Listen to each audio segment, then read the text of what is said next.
স্বাগতম সবাইকে বুয়েট ডায়ালেকটিক্স এর প্রথম সিজন 3 এর প্রথম সেশনে।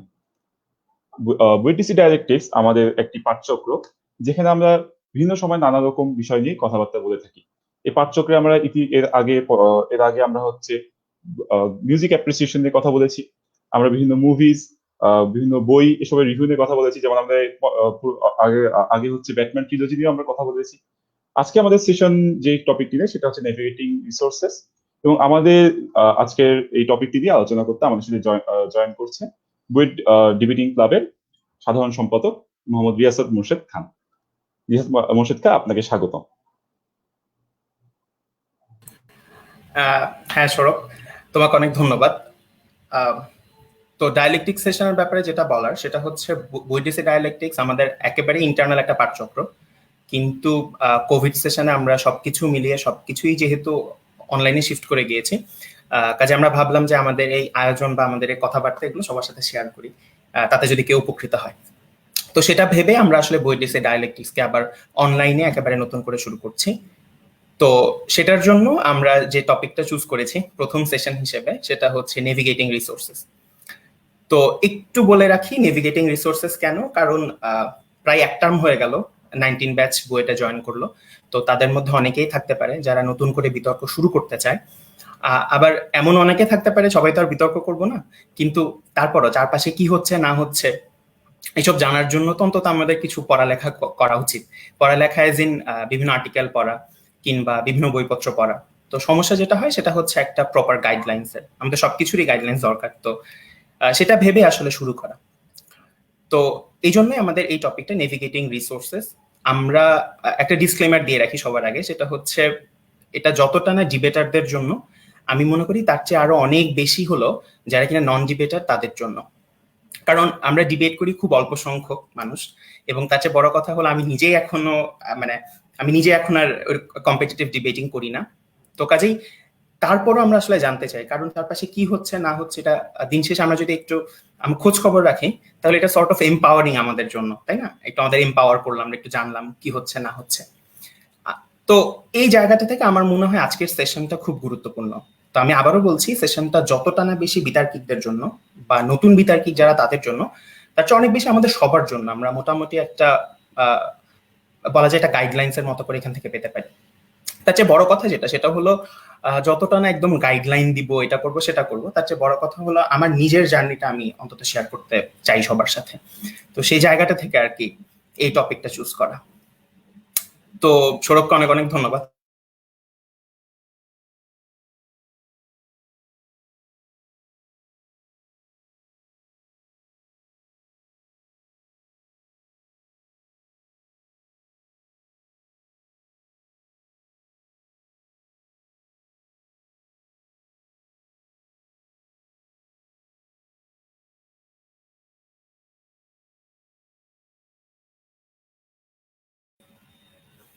আমার মনে হচ্ছে আমরা একটু নেটওয়ার্ক ইস্যুতে পড়েছি। আচ্ছা, তো যাই হোক, তো আমি একটা ছোট্ট পাওয়ার পয়েন্ট স্লাইড বানিয়েছি। স্লাইডটা বানানোর উদ্দেশ্য হলো এটাই, যাতে করে আমি যা যা বলছি তার একটা নোট থাকে। কাজেই সবাই যে, এবং আমি সেশন শেষে বা সেশনের মাঝখানে সৌরভকে বলবো এই পাওয়ার পয়েন্টটা কিংবা এটার পিডিএফটা সবার সাথে শেয়ার করে দিতে।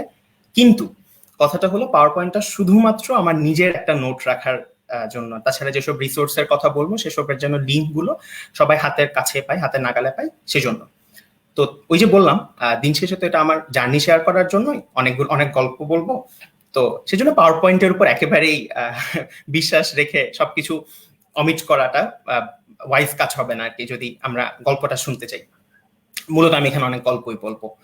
তো যাই হোক, আমি শুরু করি আর দেরি না করে। অনেকেই জয়েন করেছেন, আমার অগ্রজ সিনিয়র অনেকে আছেন, তারা আমার এই জ্যাঠামি আশা করি ক্ষমা সুন্দর দৃষ্টিতে দেখবেন।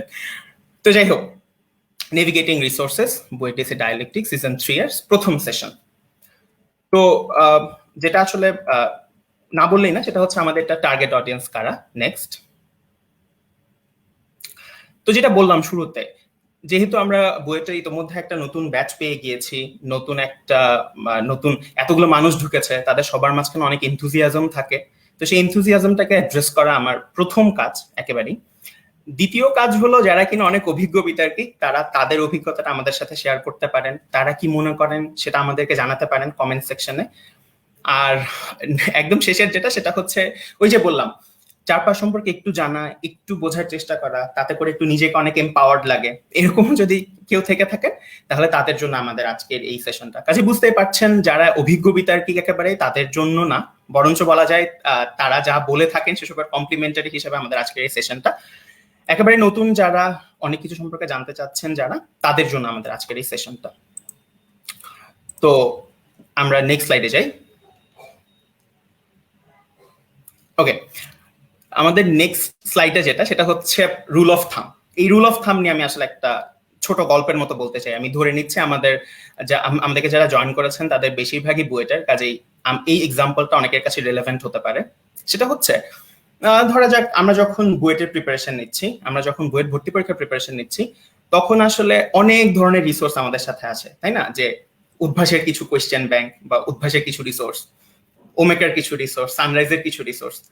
কিন্তু দিন শেষে আসলে দেখা যায় কি প্রত্যেকটা রিসোর্স অলমোস্ট সবগুলো আমাদের টেক্সট বই থেকে নেয়া, তাই না? এবং ওইসব রিসোর্স গুলোতে কি থাকে আসলে বিভিন্ন টেকনিক লেখা থাকে। হয়তো কোন একজন এক্সপিরিয়েন্স ভাইয়া আছেন, উনি হয়তো কোন একটা ম্যাথ করতে গিয়ে হয়তো কোন একটা টেকনিক ধরে ফেলেছেন, সেসব তিনি বইয়ে লিখেছেন, হয়তো সেটা উদ্ভাসে আছে, হয়তো তার একটা ভিন্ন ভার্সন সানরাইজের বইতে আছে, তাই না? কিংবা তার একটা ভিন্ন ভার্সন হয়তো ওমেকাতে আছে। বাট দিন শেষে যে কন্টেন্টটা, সেই কন্টেন্টটা কিন্তু আসলে আমাদের টেক্সট বইয়ের ডেরিভেটিভ। এবং প্রত্যেকটা রিসোর্স, দ্যাট ইজ উদ্ভাসের রিসোর্স, সানরাইজের রিসোর্স এবং ওমেকার রিসোর্স গুলো খুব যে ড্রামাটিক্যালি ডিফারেন্ট একটা চেয়ে আরেকটা, মানে তা কিন্তু না। অর্থাৎ মূল কথাটা একই, হয়তো দু একটা জিনিস এখান থেকে ওখান থেকে একটু একটু আলাদা। তো এখন তাহলে আমাদের করণীয় কি ছিল, বা আমরা তখন কি করতাম? আমরা তো নিশ্চয়ই সব কিছু থেকে একটু একটু নিয়ে এভাবে পড়িনি, তাই না? কোনো একটা বই শেষ করেছি হয়তো, কারণ তাতে করে যেটা হয় সেটা হচ্ছে তাহলে বাদ বাকি রিসোর্স যেগুলো আছে সেগুলো কভার করা হয়ে যায়। কাজে আমার প্রথম যেটা কথা থাকবে সেটা হচ্ছে ঠিক একইভাবে অনেক রিসোর্স থাকে, অনেক আর্টিকেল থাকে, অনেক নিউজ পেপার থাকে, কিংবা হচ্ছে অনেক ইউটিউব চ্যানেল থাকে, অনেক বই থাকে। তাহলে আমরা কোনটা পড়বো? আমরা তো সবকিছু পড়তে পারবো না। এবং সবকিছু না পড়লে যে আমরা সবকিছু থেকে মিস আউট করব তাও কিন্তু না। কারণ দিন শেষে আমাদের বিতর্ক বলি কিংবা আমাদের ইস্যুগুলো বলি, ওই ইস্যুগুলো কিন্তু আসলে খুব বেশি ড্রাস্টিক্যালি ডিফারেন্ট না একটার চেয়ে আরেকটা।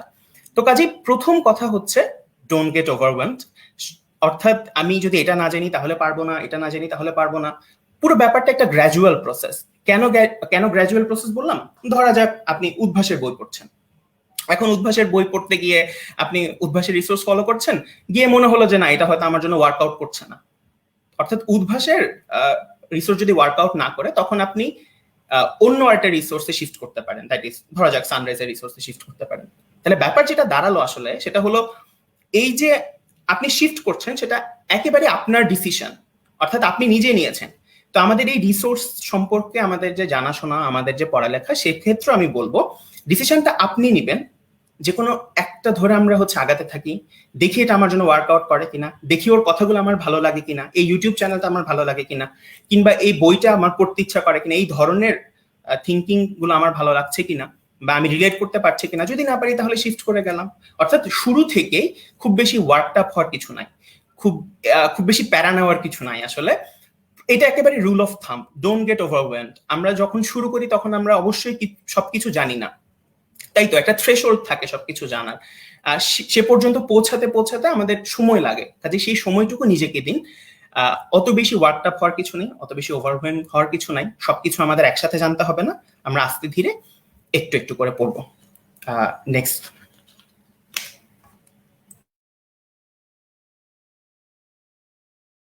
আচ্ছা, এখন আসলে আমরা যে স্লাইডটা দেখতে পাচ্ছি, এই স্লাইডটা পুরো সেশনের সবচেয়ে গুরুত্বপূর্ণ স্লাইড। কারণ আমাদের এই পুরো সেশনটা আমরা যেটা চেষ্টা করব সেটা হলো আপনারা যে 3টা পয়েন্ট দেখতে পাচ্ছেন, এই 3টা পয়েন্টকে অ্যাড্রেস করার চেষ্টা করব। এবং এই 3টা পয়েন্ট যেন আমরা ঠিকঠাক মতো অ্যাড্রেস করতে পারি, ঠিকঠাক মতো রেমেডিয়াল কোনো কিছু বের করতে পারি, সেটা নিয়ে আমরা কাজ করব। অর্থাৎ এই স্লাইডটাকে কেন্দ্র করে আমাদের পুরো সেশনটা হবে। আচ্ছা, তো দেখতে পাচ্ছেন প্রথমটা যেটা সেটা হচ্ছে ল্যাঙ্গুয়েজ ব্যারিয়ার। তো ল্যাঙ্গুয়েজ ব্যারিয়ার নিয়ে আমি একটু কথা বলি। আমার মনে হয় এটা বলতেই হবে। সেটা হচ্ছে আমরা যখন ছোটবেলায় 6-7 যখন ছিলাম তখন আমরা যে কাজটা করতাম আর কি, যে মানব জীবনে ইংরেজির উপকারিতা সম্পর্কে অনেক কিছু লিখে এসেছি, যে এটা নাকি জ্ঞান বৃদ্ধিতে অনেক কাজে লাগে। কিন্তু কথাটা হলো যে একটা মানে দিন শেষে এটা আমাদের স্বীকার করতেই হবে, যখন আমরা আমাদের রিসোর্সেস গুলো বা আমাদের জানাশোনাগুলো একটু নেক্সট লেভেলে নিতে চাইবো, তখন আসলে বাংলায় রিসোর্স পাওয়াটা আসলেই খুবই দুষ্কর। এটা আসলেই খুবই সমস্যা তৈরি করে আমাদের জন্য। কাজেই মূল যে ব্যাপারটা সেটা হলো ল্যাঙ্গুয়েজ ব্যারিয়ার এটা থাকেই, এবং বিশেষত যারা বাংলা মিডিয়াম ব্যাকগ্রাউন্ড থেকে এসছে, ফর এক্সাম্পল আমি এই কথাটা কেন লিখলাম, কারণ আমি নিজে এটা নিয়ে অনেক বেশি সাফার করেছি।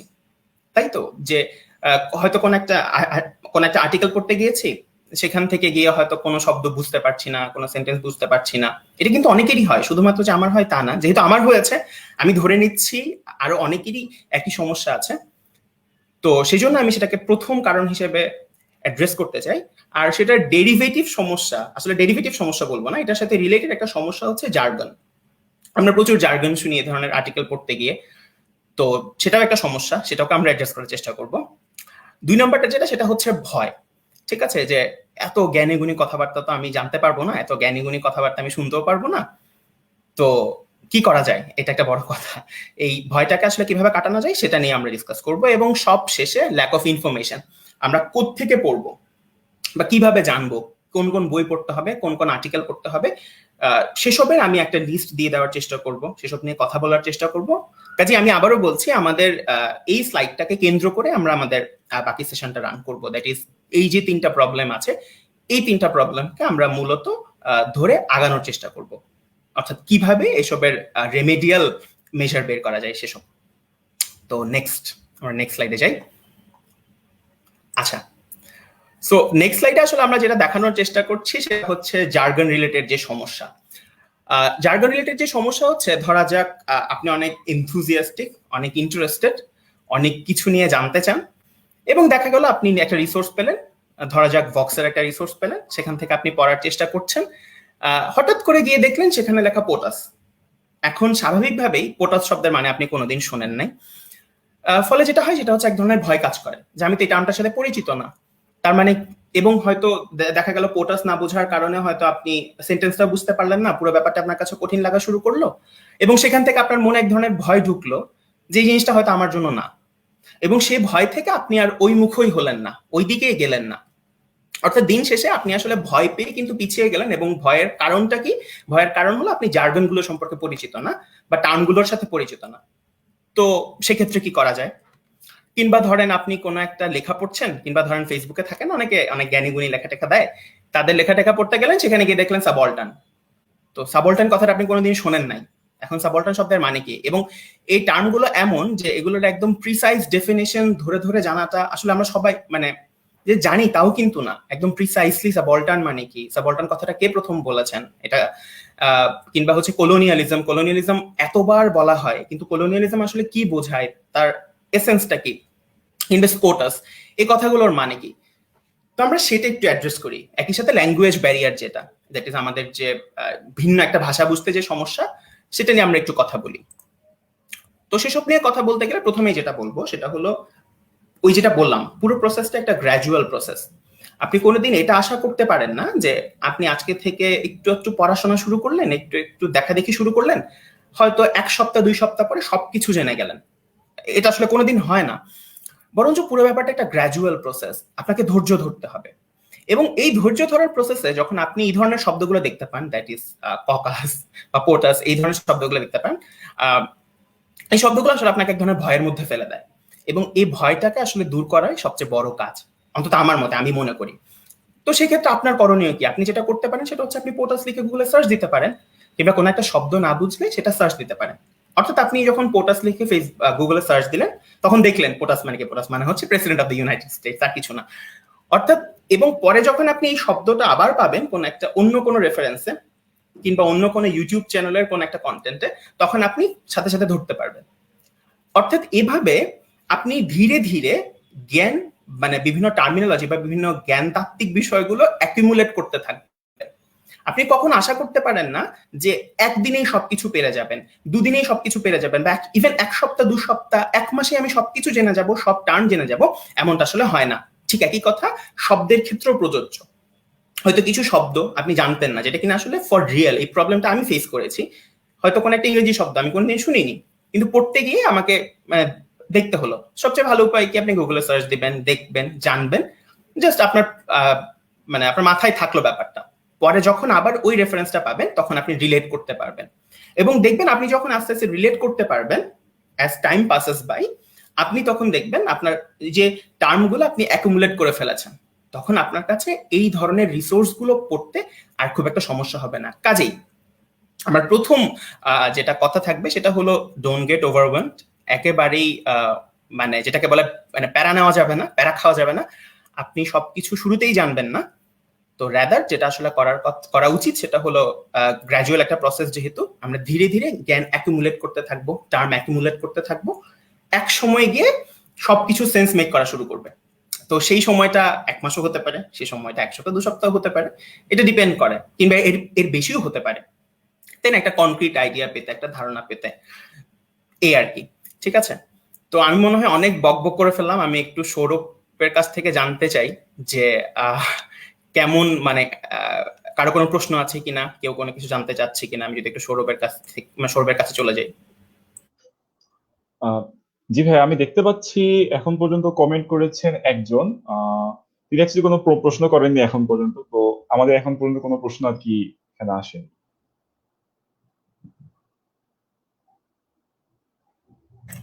আচ্ছা, আমার মনে হয় আমরা একটা জিনিস বলে দিতে পারি, কারো যদি কোনো প্রশ্ন থেকে থাকে, কারো যদি কোনো কিছু জানার থাকে, আমি রিকোয়েস্ট করব যেন আপনারা প্রশ্ন করেন, কিংবা আপনার যদি কোনো মতামত থাকে, কোনো কমপ্লিমেন্টারি কোনো কিছু বলার থাকে, আমার কথার সাথে কমপ্লিমেন্ট করতে চান, তাহলে অবশ্যই কমেন্টে জানান। আমি চেষ্টা করবো সেসব অ্যাড্রেস করার, সেটা নিয়ে কথা বলার। তো যেটা বলছিলাম, আসলে আমরা ল্যাঙ্গুয়েজ ব্যারিয়ার আর তার ডেরিভেটিভ একটা প্রবলেম, সেটা হচ্ছে জার্গন, যেগুলো আমাদেরকে অনেক বেশি ইন্টিমিডেট করে। ঠিক আছে, সোজা কথা, ইন্টিমিডেটেড ফিল করা যাবে না, ওভারওয়েলমড হওয়া যাবে না। আপনি জাস্ট ক্যারি অন করবেন। ঠিক আছে, যে পড়ার আছে পড়ছেন, যেসব জানেন না সেসব একটু দেখে নিলেন। দ্যাট ইজ, পড়ার সময়ে যখন আপনার কোনো অপরিচিত শব্দ আসছে সেগুলো একটু গুগল সার্চ করে নিলেন, মাথার মধ্যে থাকলো। পরে যখন আবার সেসব জিনিস উঠে আসবে তখন আপনি খুব ইজিলি রিলেট করতে পারবেন, তখন আপনার মাঝে এক ধরনের কনফিডেন্স চলে আসবে। তো আমি মনে করি আমি প্রথম পয়েন্টটা নিয়ে যা বলার ছিল তা মোটামুটি বলেছি। তো আমরা নেক্সট স্লাইডে যেতে পারি। হ্যাঁ, আচ্ছা, সো নেক্সট স্লাইডটা হচ্ছে স্টোরি টাইম। এটা আমার নিজের একটা গল্প। আমার মনে হয় আপনাদের সাথে শেয়ার করলে জিনিসটা আপনাদের কাছে অনেক ইন্সপায়ারিং হতে পারে। সেটা হলো, এটা আমি সবসময় জিনিসটা এভাবে দেখার চেষ্টা করেছি। আসলে ছোটবেলায়, দ্যাট ইজ যখন 7-8-এ পড়ি, তখন ডক্টর মোহাম্মদ জাফর ইকবাল স্যার একটা বই পড়ি, যেটা হচ্ছে তোমাদের প্রশ্ন আমার উত্তর। তো ওখানে ওনাকে কে একটা প্রশ্ন করেছে, তো উনি সেটার উত্তর দিলেন এইভাবে যে গল্প, স্টোরি জিনিসটা অনেক বেশি কম্পেলিং মানুষজনের কাছে। তার উদাহরণ কি, আমরা সবাই গল্প শুনতে পছন্দ করি। তার একটা ভালো এক্সাম্পল কি হতে পারে?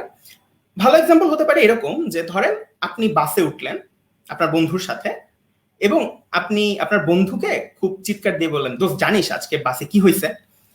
তখন দেখা যাবে পুরো বাসের সবগুলো মানুষ আসলে আপনার দিকে তাকায় আছে, যে নিশ্চয়ই আপনার কোনো একটা গল্প আছে আজকে যেটা হয়েছে তা নিয়ে, এবং সেটা আপনি আপনার বন্ধুর সাথে শেয়ার করতে চান। কেমন? অর্থাৎ আজকের ঘটনাটা, এটা একটা গল্প যেটা আপনি আপনার বন্ধুকে বলতে চান, কিন্তু যেই মুহূর্তে এটা 8-10 জন মানুষ শুনলো, তারাও তখন জানতে চায় যে আসলে গল্পটা কি, ঘটনাটা কি। তো গল্প বা স্টোরির বৈশিষ্ট্যটাই হচ্ছে এমন, এটা সবাইকে অ্যাট্রাক্ট করে, না সবাই জানতে চায়, গল্প শুনতে চায়, তাই না? এটা আমরা এক ধরনের ইনস্টিংক্ট হিসেবে যদি বলতে চাই তাহলে বলতে পারি। তাহলে ব্যাপার দাঁড়ালো, আমি মনে করি আমরা যখন কোনো রিসোর্স পড়ি, কোনো রিসোর্স অ্যাজ ইন কোনো আর্টিকেল পড়ি, কোনো বই পড়ি, কিংবা কোনো নিউজ পেপার পড়ি, আমি আসলে জিনিসটাকে এভাবে ফ্রেম করতে চাই বা এভাবে দেখতে চাই যে, ধরা যাক হংকং এ যখন বিদ্রোহ হচ্ছে, এটাকে আমি কেন স্টোরি হিসেবে দেখি না? স্টোরি নট এজ ইন গল্প, ফেয়ারিটেল নট এজ ইন ফেয়ারিটেল, কিন্তু একটা ঘটনা যেটা হচ্ছে। তো এটা গল্প না, এটাকে একটা প্লট না হতে পারে, এটা কোনো একটা উপন্যাসের প্লট, তাই না? এটা নিয়ে তো পরে অনেক কিছু, হয়তো কোনো গান লেখা হবে, কোনো কবিতা লেখা হবে, তাই না? এটা তো একটা স্টোরি দিন শেষে, অর্থাৎ গল্পই। কিংবা ধরা যাক আমি আজকে কোন একটা ঐতিহাসিক জিনিস সম্পর্কে জানতে চাই, সেটাও তো একটা গল্প, ইতিহাসের গল্প, তাই না? অমুক সময়ে কি হলো না হলো, কিংবা অমুক বিদ্রোহে কারা কারা অংশগ্রহণ করলো, সেই বিদ্রোহের গতিপথটা কিভাবে হলো, সেখানে যখন যুদ্ধ হয় সেই যুদ্ধের কি ছিল, কি বলে এটাকে, যুদ্ধ প্রণালীগুলো কেমন ছিল। অর্থাৎ পুরো ব্যাপারটাকে আমি আসলে গল্প হিসেবে ট্রিট করি। আমার কাছে এই জিনিসটা সেন্স মেক করে গল্প হিসেবে, আমি এটাকে গল্প হিসেবে দেখতে চাই। তো কাজেই আমরা যখন কোন একটা লেখা পড়ছি, কোন একটা ঘটনা পড়ছি, আসলে ধরা যাক আমরা সবাই অনেক সিরিজ দেখতে পছন্দ করি, রাইট? আমি সেদিন একটা আর্টিকেল দেখলাম দা অফিস নিয়ে। আমি দা অফিস ইউএস এর অনেক বড় ফ্যান। তো একটা দেখলাম যে সেখানে একজন লিখেছেন যে দা অফিস কেন এত বেশি প্রমিনেন্ট হলো বা এইসব কিছু। অর্থাৎ পুরো জিনিসটা এক ধরনের এক্সপিরিয়েন্স শেয়ার করার মতো, যে একজন লেখক তার এক্সপিরিয়েন্স শেয়ার করছেন, আমি মিলিয়ে দেখছি আমার সাথে সেই এক্সপিরিয়েন্স মিলছে কিনা, কিংবা কোনো একটা ঘটনা ঘটছে এখন পৃথিবীতে, সেটাকে আমি একটা গল্প হিসেবে দেখছি যে আচ্ছা আমি একটু জানি কি হচ্ছে। এটা এক ধরনের এমপাওয়ারিং, তাই না? আমি নিজে জানতে পারছি কি হচ্ছে না হচ্ছে।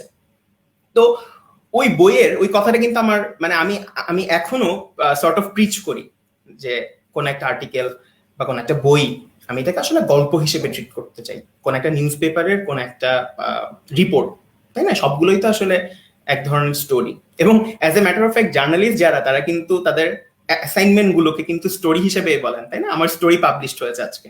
তো দেখেন তারাও কিন্তু এই জিনিসটাকে ওভাবেই ট্রিট করে। এবং আমরা যেহেতু মানে ইনস্টিংক্ট হিসেবে অনেক বেশি গল্প শুনতে চাই, অনেক বেশি গল্প নিয়ে কথা বলতে চাই, তো আমার মনে হয় এই ব্যাপারটাকে, আমাদের পড়ালেখার ব্যাপারটাকে, আমাদের এই ধরনের আর্টিকেল পড়া, নিউজ পেপার পড়া, বই পড়া, এই ব্যাপারটাকে আমি চাই গল্প হিসেবে দেখতে। তো আশা করি আমি কনভিন্স করতে পেরেছি সবাইকে, মানে আমার যে পারসেপশনটা সেটা আশা করি কনভিন্স হয়েছে যে আমরা চাইলেই গল্প হিসেবে ট্রিট করতে পারি। তো আমরা আমাদের নেক্সট স্লাইডে চলে যেতে পারি।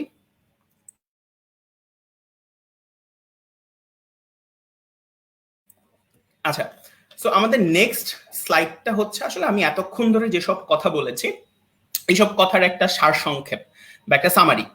কিন্তু তার আগে আমি একটু সৌরভের কাছে যাব, দেখি সৌরভের কিছু বলার আছে কিনা, দ্যাট ইজ কেউ কোনো কমেন্ট টমেন্ট করছে কিনা, একটু যদি আমি ফিডব্যাক পাই দেখতে তাহলে পাচ্ছি ভালো। আমি দেখতে পাচ্ছি আমাদের কমেন্ট সেকশনে বেশ কিছু প্রশ্ন এসেছে। প্রথমে আবরার রউফ, তিনি বলছেন জার্গন কিভাবে শিখবো বুঝলাম, but where do I come across this jargon in the first place? In other words, পড়াশোনা শুরু করার ফার্স্ট স্টেপটা কি? Okay fine. ওই যেটা বললাম, আমি মনে হয় অলরেডি জিনিসটা অ্যাড্রেস করেছি, যে ধরা যাক পোটাস, কেমন, এই পোটাস শব্দটা আমি কোনদিন শুনি, স্কোটাস আমি কোনদিন শুনি নাই। তো একদম প্রথম কাজ হলো আমি গুগলে সার্চ দিলাম। সার্চ দিয়ে একেবারে যে আমার শিখতে হবে তা কিন্তু না, আমি জাস্ট জানলাম। এটা সর্ট অফ ইমপ্লিসিট লার্নিং এর মতো। কারণ পরে যখন আমি আবার এই শব্দটার শুনবো, এই শব্দটার কাছে এক্সপোজ হব, তখন আমার পুরোনো জিনিসটা আবার মাথায় আসবে। কিন্তু আমি যদি অনেক বার্ডেন নিয়ে ফেলি যে না আমাকে শিখতে হবে, জানতে হবে, তাহলে আসলে সর্ট অফ এক ধরনের প্রেশার পড়ে যায় নিজের উপর। ওই যে বললাম পুরো জিনিসটা একটা গ্র্যাজুয়াল প্রসেস, এবং সেই গ্র্যাজুয়াল প্রসেস ধরে ধরে হচ্ছে আমরা আগাবো। ওই যে বললাম একদম বেসিক যেটা, সেটা হচ্ছে গুগল সার্চ, সেটা কোনো ওয়ার্ড হোক, কোনো জার্গন হোক, এটাই। সো এই আর কি। Thank you Abrar for contributing. আমি জানি ওর এই প্রশ্নটা বেসিক্যালি কোনোভাবেই ওর প্রশ্ন না, কিন্তু ওর এই প্রশ্ন করাতে হয়তো অনেকের কাছে পরিষ্কার হলো। আর যেহেতু আবার জিজ্ঞেস করলো, সুতরাং একবার ফ্ল্যাগ পোস্টিং করা গেল বিতর্কের ভাষায়, যেটাকে বলে আর কি। আচ্ছা দেখি আর আর কারো কোনো প্রশ্ন আছে কিনা। অনিরুদ্ধ জিএস বলছেন, also when I start reading, if something appeals to me strongly but happens to be a really biased take on that আচ্ছা সো হ্যাঁ হ্যাঁ, আচ্ছা topic. হ্যাঁ, আমি একটু দেখি কি লিখেছে।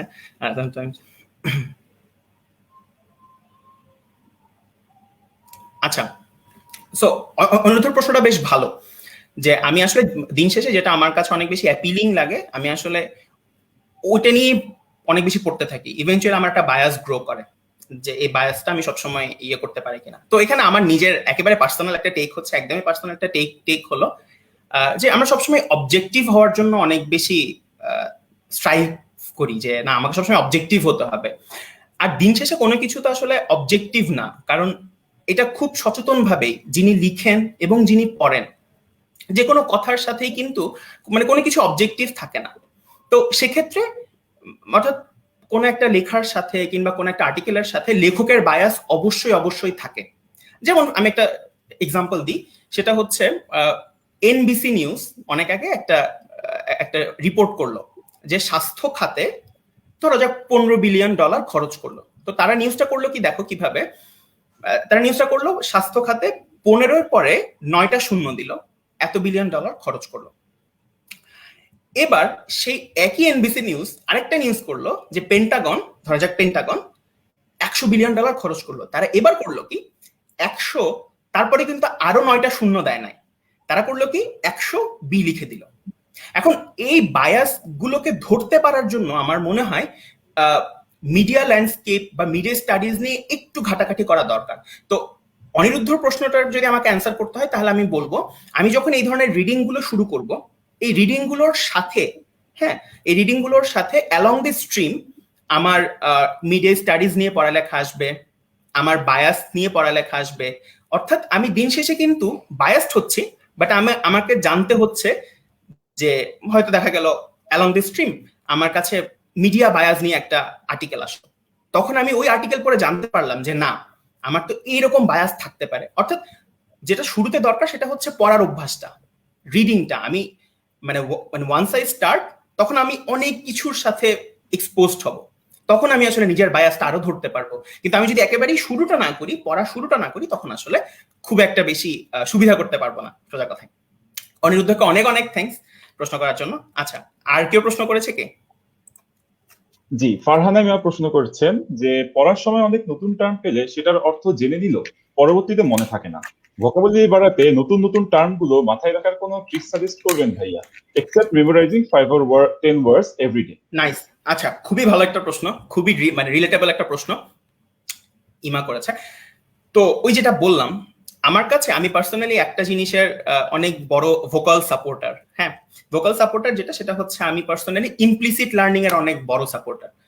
কারণ আমি যখন এক্সপ্লিসিট লার্নিং করতে যাই, যেটা ইমা বললো, এটা খুব ভালো একটা পয়েন্ট আসলে পিন পয়েন্ট করছে, যে except memorising 5 or 10 words a day.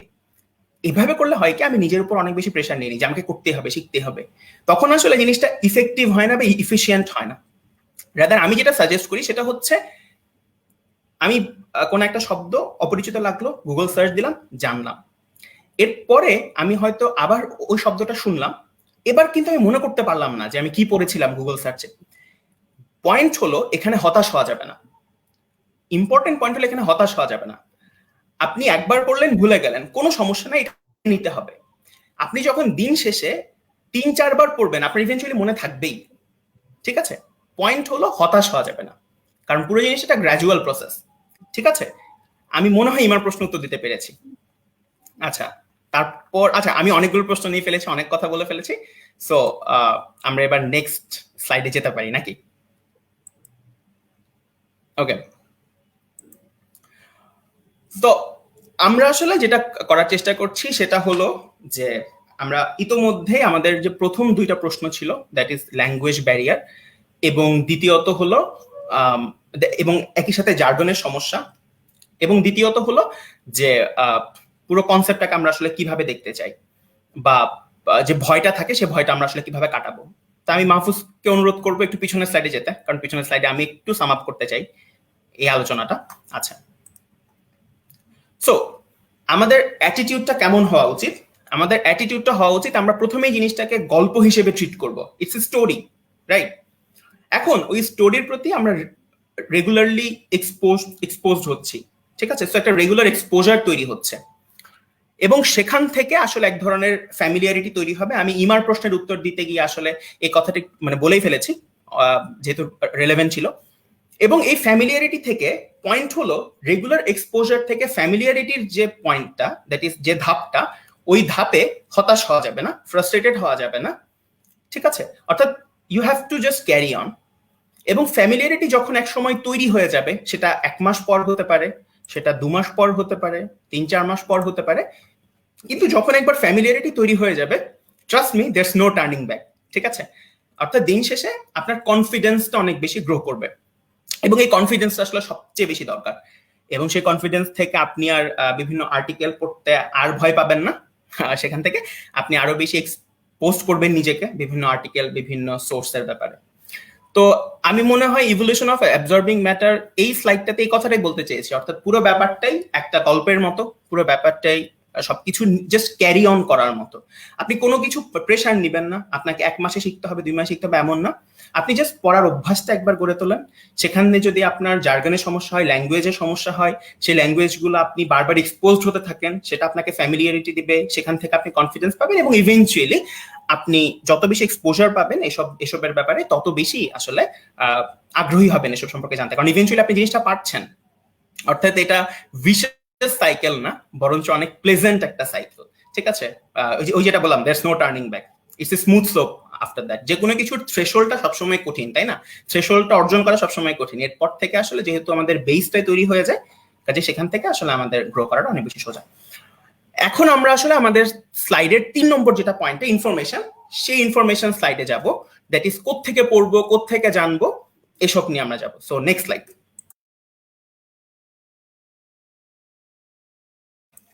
Okay, so Netflix and chill. তো এক্ষেত্রে আমি একটা কথা বলতে চাই, সেটা হলো, অনেকে প্রশ্ন করতে পারেন যে ভাই আমি তো ধরা যাক কোনো কিছুই জানি না, হ্যাঁ আমি তো কিছুই জানি না, মানে লেজিট কোনো নলেজই নাই, কিছু টার্ম হয়তো পড়েছি কিন্তু আমি আসলে ধরা যাক ইউএস এর পলিটিক্যাল ল্যান্ডস্কেপটা কেমন তা জানি, বা হচ্ছে কোন একটা ইন্ডাস্ট্রি কিভাবে অপারেট করে সেটা জানি না, যেটা কি আমার ডিবেটে লাগতে পারে, কিংবা কোন একটা কমিউনিটি কিভাবে ফর্ম করে, তাই না? কিছু আমাদের বেসিক তো জানা লাগে একেবারে। তো সেই বেসিকটা আসলে কোত্থেকে জানবো? তো সেই বেসিকটা জানার সবচেয়ে ভালো উপায় হচ্ছে নেটফ্লিক্স এন্ড চিল। আমার কাছে মনে হয় যারা একদমই নতুন, একেবারে নতুন শুরু করছে তাদের জন্য আমি সাজেস্ট করব এই 3টা জিনিস গো থ্রু করার। তো আমি প্রথমটা নিয়ে একটু কথা বলি। প্রথমটা হচ্ছে নেটফ্লিক্সের এক্সপ্লেইনড নামে একটা সিরিজ। এই সিরিজটা হচ্ছে নেটফ্লিক্স আর ভক্স একটা মিডিয়া, একটা মিডিয়া প্রতিষ্ঠান। তো নেটফ্লিক্স আর ভক্স মিলে একটা সিরিজ লঞ্চ করে যেটার নাম হচ্ছে এক্সপ্লেইনড। তো নামটা আসলে খুব সেলফ এভিডেন্ট, মানে সেলফ এক্সপ্লেনেটরি, বুঝাই যাচ্ছে এভিডেন্টলি যে এটা আসলে কি বোঝায়। তো এক্সপ্লেইনড যেটা হয় সেটা হলো যে এক্সপ্লেইন্ডের সোফার দুটো সিজন বের হয়েছে, এবং প্রত্যেক সিজনে আপনি যদি উইকিপিডিয়াতে সার্চ দেন নেটফ্লিক্স এক্সপ্লেইন লিখে, তাহলে আপনি এপিসোড গুলোর নাম পাবেন। তারা যেটা করে সেটা হচ্ছে, ধরা যাক তাদের একটা এপিসোড হলো ওয়ার্ল্ড ওয়াটার ক্রাইসিস, জাস্ট এটুকুই। অর্থাৎ তারা আপনাকে একটা ব্রিফ আইডিয়া দিবে, সেটা 15 মিনিটের ভিডিও কিংবা 20 মিনিট, অর্থাৎ তাদের ভিডিও লেন্থ গুলো 15 থেকে 20 মিনিটের মতো, দ্যাট ইজ একটা সিটকমের যে লেন্থ সেরকম আর কি। তো সেখানে তারা আসলে ওয়ার্ল্ড ক্রাইসিস নিয়ে একটা কম্প্রিহেন্সিভ আইডিয়া দিবে। তো আপনি সেখান থেকে ওয়ার্ল্ড ক্রাইসিস নিয়ে জেনে গেলেন। পয়েন্ট হলো, এই ওয়ার্ল্ড ক্রাইসিস, এই ওয়াটার ক্রাইসিস নিয়ে জানতে গিয়ে আপনারা এর সাথে অ্যাফিলিয়েটেড যেসব প্রতিষ্ঠানগুলো আছে তাদের সম্পর্কেও জানতে পারলেন। তো কাজেই এরকম আমি বলবো এটাকে বাইট সাইজড ইনফরমেশন আমরা যারা শুরু করছি তাদের জন্য খুবই গুরুত্বপূর্ণ। ঠিক একইভাবে ধরা যাক মিউজিক, তাদের একটা এপিসোডের নাম মিউজিক। তো সেখানে আসলে তারা মিউজিক নিয়ে কথা বলেছে যে কিভাবে মিউজিক পারসেপশন গ্রো করে, কিভাবে এটা ওটা হয়। তো এটা করতে গিয়ে আপনার যেটা হলো সেটা হচ্ছে আপনি আসলে হিউম্যান সাইকোলজি সম্পর্কে একটা আইডিয়া পেলেন, ঠিক আছে, ব্রেইন ডেভেলপমেন্ট সম্পর্কে আইডিয়া পেলেন, যেটা হয়তো আপনার পরে কোনো বিতর্ক কাজে লাগতে পারে। হয়তো আপনি কোনো একটা বিতর্ক করছেন, কোনো একটা ডিবেটে আপনার লাগলো আর্টিফিশিয়াল ইন্টেলিজেন্স নিয়ে, তখন আপনি এই নেটফ্লিক্সের এক্সপ্লেইনডে দেখা যে মিউজিকের যে কনসেপ্টগুলো সেগুলো আপনি কিন্তু অ্যাপ্লাই করতে পারবেন। অর্থাৎ সার্টেন কিছু টপিকের উপর একদম প্রিসাইজলি আবার একসাথে কম্প্রিহেন্সিভ আইডিয়াগুলো আপনি নেটফ্লিক্সের এক্সপ্লেইন থেকে পাবেন। এরপর আমার পার্সোনাল ফেভারিট সেটা হচ্ছে patriot Act with Hasan Minhaj. Hasan Minhaj একজন মার্কিন কমেডিয়ান। তো আসলে তিনি নামে কমেডিয়ান, তার চেয়ে অনেক বেশি আমার মনে হয় একজন পলিটিক্যাল কমেন্টেটর। অর্থাৎ যারা লেট শো গুলো যারা হোস্ট করেন তারা আসলে যতটা না কমেডিয়ান, তার চেয়ে অনেক বেশি পলিটিক্যাল কমেন্টেটর। তো তাদের সিরিজগুলোকে, স্পেশালি হাসান মিনহাজেরটাকে আমি অনেক বেশি প্রেফার করি, অন্তত নতুনদের জন্য বা যারা শুরু করছে তাদের জন্য, আর পুরনোদের জন্য আমার মনে হয় একই সাথে অ্যাপ্লিকেবল আর কি। এটা কেন বললাম, কারণটা হচ্ছে নেটফ্লিক্স এক্সপ্লেইনড এর মতো পেট্রিয়ট অ্যাক্টও কিন্তু একই জিনিস নিয়ে কাজ করে, একই জিনিস নিয়ে ডিল করে। দ্যাট ইজ একটা এপিসোড 20 মিনিটের একটা এপিসোড, আবারও এই সিটকমের লেংথের সমানই। ধরা যাক অ্যাফার্মেটিভ অ্যাকশন। এখন ওই যে পুরনো ভাই, আমি তো অ্যাফার্মেটিভ অ্যাকশন নামটাই শুনি নাই, তাহলে কি করব? কোনো সমস্যা নাই, আপনি জাস্ট এক্সপোজড হন। হাসান মিনহাজ নিজেই এক্সপ্লেইন করবে হোয়াট ইজ অ্যাফার্মেটিভ অ্যাকশন, আপনি শুনে যান। এই 20 মিনিটের মধ্যে আপনি অ্যাফার্মেটিভ অ্যাকশন নিয়ে সবকিছু জেনে গেলেন। তার আরেকটা এপিসোড আছে অয়েল নিয়ে, সো আপনি অয়েল ইন্ডাস্ট্রি সম্পর্কে জানতে পারলেন। তার আরেকটা এপিসোড আছে চায়না নিয়ে, আপনি চায়না নিয়ে জানতে পারলেন। যেমন অনেকের মাঝখানে একটা কন্ডিশন থাকে যে চায়না কি একটা কমিউনিস্ট রাষ্ট্র নাকি চায়না একটা পুঁজিবাদী রাষ্ট্র বা এই ধরনের কিছু, দ্যাট ইজ এই সবকিছুর একটা কম্প্রিহেন্সিভ গাইডলাইন আমার মনে হয় patriot Act with Hasan Minhaj থেকে পাওয়া সম্ভব। আপনি চাইলে ইয়ে থেকে ইউটিউব থেকে অ্যাক্সেস করতে পারেন। ইউটিউবে তার সবগুলো এপিসোড সবগুলো সিজন আছে। সোফার 6টা সিজন বের হয়েছে এবং 6টা সিজনের সাথে প্রায় বেশ অনেকগুলো এপিসোডই আছে। প্রত্যেকটা এপিসোড একটা সার্টেন টপিক নিয়ে, কেমন? তো সার্টেন টপিক নিয়ে থাকার সুবিধাটা হলো এই যে আসলে আপনি একটা কম্প্রিহেন্সিভ আইডিয়া পান ওই টপিকটা নিয়ে, সো দ্যাট আপনার পরবর্তীতে এই জিনিসটা নিয়ে পড়ালেখা করাটা সোজা হয়। এর পরের যে কন্টেন্টটা সেটা আমার খুবই মানে পার্সোনাল ফেভারিট, সেটা হচ্ছে ডার্টি মানি। ডার্টি মানি হচ্ছে আসলে পুরো পৃথিবীতে যতগুলো ফাইন্যান্সিয়াল স্ক্যাম হয়েছে, যত কর্পোরেট স্ক্যান্ডাল আছে, সেসব স্ক্যান্ডাল নিয়ে ইন্ডিভিজুয়াল এপিসোড, দ্যাট ইজ একটা এপিসোডে তারা কথা বলেছে ভক্সওয়াগনের একটা স্ক্যান্ডাল আছে সেটা নিয়ে, আরেকটা এপিসোডে তারা কথা বলেছে এইচএসবিসির মানি লন্ডারিং নিয়ে। That is world financial system সম্পর্কে এত সুন্দরভাবে এবং পুরো ব্যাপারটা নিয়ে একটা কম্প্রিহেন্সিভ আইডিয়া আসলে আমার মনে হয় যে এই তিনটা জায়গা এবং ফাইন্যান্সিয়াল আইডিয়া নিয়ে হচ্ছে ডার্টি মানি থেকে জানা যাবে, আর বাকি তিনটা হচ্ছে কিছু ইন্ডিভিজুয়াল টপিক গুলো থেকে আসলে জানা যাবে। সো আমার মনে হয় ইটস আ ভেরি গুড কি বল মানে very good source to start আর কি। এখন এখানে একটু কথা আছে, সেটা হচ্ছে আমার তো নেটফ্লিক্স নাই, তাহলে কি করব? তো বাংলাদেশে যেহেতু এখনো আমরা টরেন্ট অ্যাক্সেস করতে পারি, টরেন্টে এগুলো সবগুলোই পাওয়া যায়। আর Patriot Act with Hasan Minhaj ইউটিউবে পাওয়া যায়, একই সাথে এক্সপ্লেন্ডের কিছু কিছু এপিসোড ইউটিউবে পাওয়া যায়। সো আমার মনে হয় it's a great resource to start with. আমরা নেক্সট যেতে পারি, নেক্সট স্লাইডে যেতে পারি।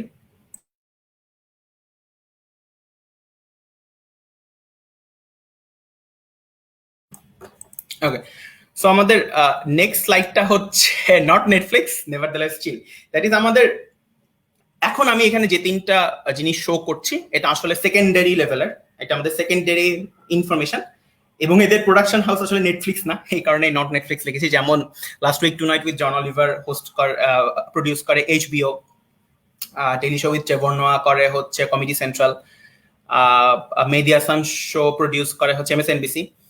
তো যাই হোক, এগুলো আসলে সেকেন্ডারি। আমরা যখন আসলে ওই যে মানে নেটফ্লিক্স এন্ড চিলস সাইট থেকে যা দেখে আসছি, সেসব যখন মোটামুটি একটু পরিচিত হয়ে যাব, মোটামুটি একটা আইডিয়া হবে পলিটিক্যাল ল্যান্ডস্কেপ সম্পর্কে, তো তখন আমরা মোটামুটি এগুলো দিয়ে শুরু করতে পারি। এবং লাস্ট উইক টু নাইট ইউটিউবে পাওয়া যায়, ডেইলি শো উইথ ট্রেভর নোয়া এবং মেহেদী হাসান শো তিনটা ইউটিউবে পাওয়া যায়, একদম ফ্রিলি অ্যাভেলেবল। বাট আমি আসলে সাজেস্ট করবো যে আমরা আগে আমাদের বেসিক গুলো সম্পর্কে জেনে নিব, দ্যাট ইজ আমাদের নেটফ্লিক্স এন্ড চিল সাইটে যেগুলো ছিল সেসব থেকে, তারপর আমরা এগুলো ন্যাভিগেট করা আমাদের জন্য বেশ সোজা হবে। এবং এগুলো সেকেন্ডারি, এবং আমি পার্সোনালি আসলে Last Week Tonight with John Oliver অনেক বেশি সাজেস্ট করবো সবাইকে দেখার জন্য। এবং আবারও ওয়ান্স এগেইন আমি আবারও মনে করে দিতে চাই যে ভয় পাওয়ার কিছু নাই, আমি যদি কোনো কিছু না বুঝি প্যারা নেওয়ার কিছু নাই, আস্তে ধীরে আমরা মানে গ্র্যাজুয়াল প্রসেস আমরা শিখবো। কোন একটা টার্ম জানি না, সেটা একটু দেখে নিব, তারপরে করব, এরকম আর কি।